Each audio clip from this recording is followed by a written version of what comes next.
Hey there everyone, what is up? Welcome back to my channel. My name is Captain Louis Lobo and today we're going to talk about a very interesting topic, that is evolution of powered flights from steam engine all the way up to Otto cycle.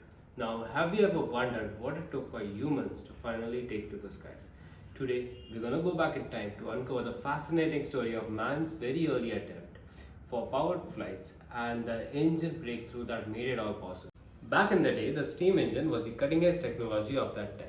But there was one big problem, that it was heavy, bulky, and horribly inefficient for flight. Imagine trying to lift a very massive steam engine into the air. Yeah, that's possibly not going to happen. Now, by the way, just a fun fact, the first steam engines, they were so inefficient that they wasted up to 80% of their heat energy.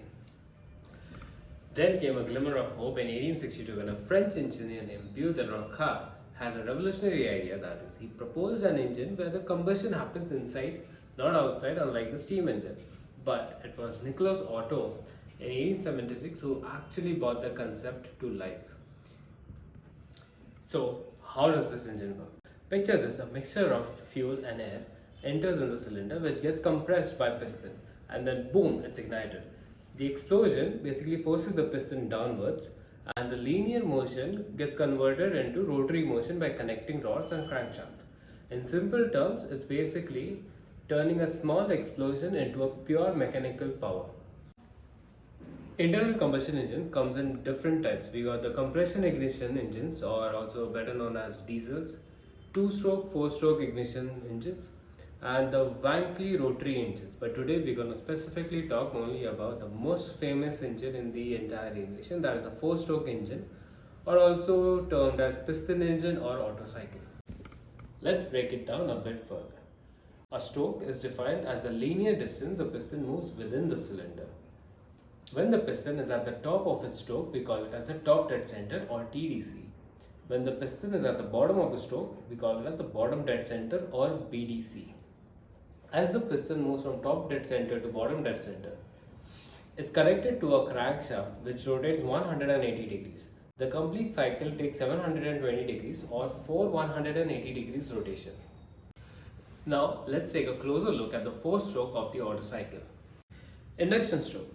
The cycle starts with the piston at the top dead center and the inlet valve opening. As the piston moves down, it increases the cylinder's volume, creating a suction that pulls in the air-fuel mixture through the inlet manifold. The mixture enters the cylinder through the open inlet valve. Then comes the next, compression stroke. Once the piston hits bottom dead center, the inlet valve closes and the piston starts moving up again. With both valves closed, the cylinder volume decreases and both the pressure and temperature of the mixture increase. Just before the piston reaches top dead center, the spark plugs ignite the mixture. Then we have the power stroke. The burning mixture expands rapidly, causing a spike in pressure that pushes the piston down towards the bottom dead center.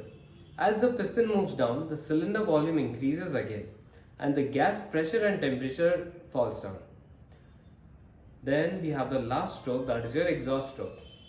Finally, the piston moves back from bottom dead center to top dead center, this time with the exhaust valve open. This reduces the cylinder's volume and pushes the burnt gases out through the open exhaust valve. This process of clearing out the exhaust gases is termed as scavenging. Now there you have it, the incredible process behind the four-stroke engines that powers most of our aircrafts today. From the initial induction of the air-fuel mixture to the final exhaust of the burnt gases, it's a fine-tuned dance of mechanical engineering. So next time when you board a flight, remember that it all started with innovative minds of people like Beau de Roca and Nicholas Otto. Their work on internal combustion engine paved the way for aviation marvels that we have today. Alright everyone, thank you all for watching this video. I hope you guys had a good time and learned a few things. So if you guys did find this video useful, make sure to hit the like button and subscribe and turn on the notification bell for more such videos in future. Things like aviation engineering and flight training. I hope you guys have a good day. Take care.